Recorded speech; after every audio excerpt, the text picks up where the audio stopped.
ایام عزائے حسینی عمومی ہے، ایام عزائے فاطمیہ خصوصی ہے۔ میرے جملے انشاءاللہ آپ حضرات تک پہنچیں گے۔ ایام عزائے حسینی عمومی ہے،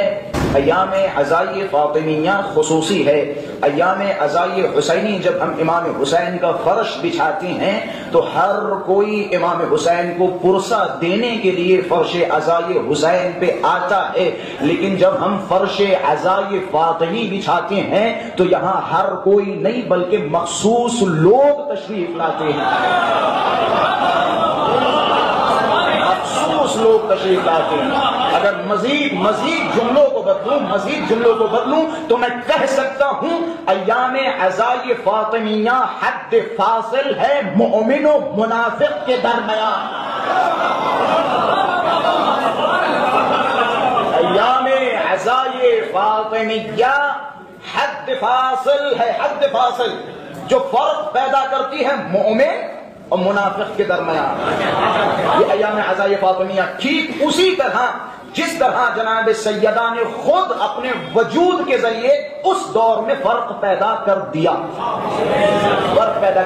سوال اٹھتے ہیں نا، جناب سیدہ نے احتجاج کیا، فدق کے حوالے سے احتجاج کیا، اپنی قربانی پیش کی امامت کو بچانے کے لیے، یہ سارے مقاصد آپ سنتے رہتے ہیں، لیکن میں ایک نتیجہ آپ حضرات کے سامنے بیان کر رہا ہوں اور اس نتیجے کا پورا ذمہ دار بندہ پھر ہے۔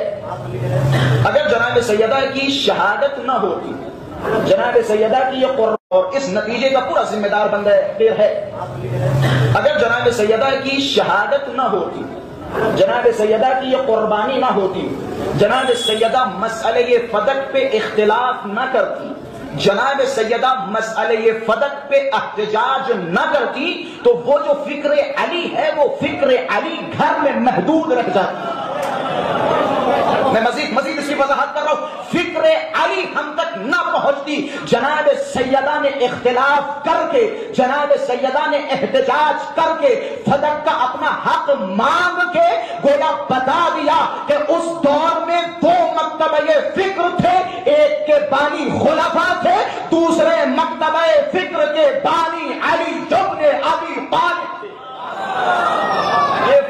یہ فرق جناب سیدہ کی شہادت نے دیا، یہ فرق جناب سیدہ کی شہادت نے دیا۔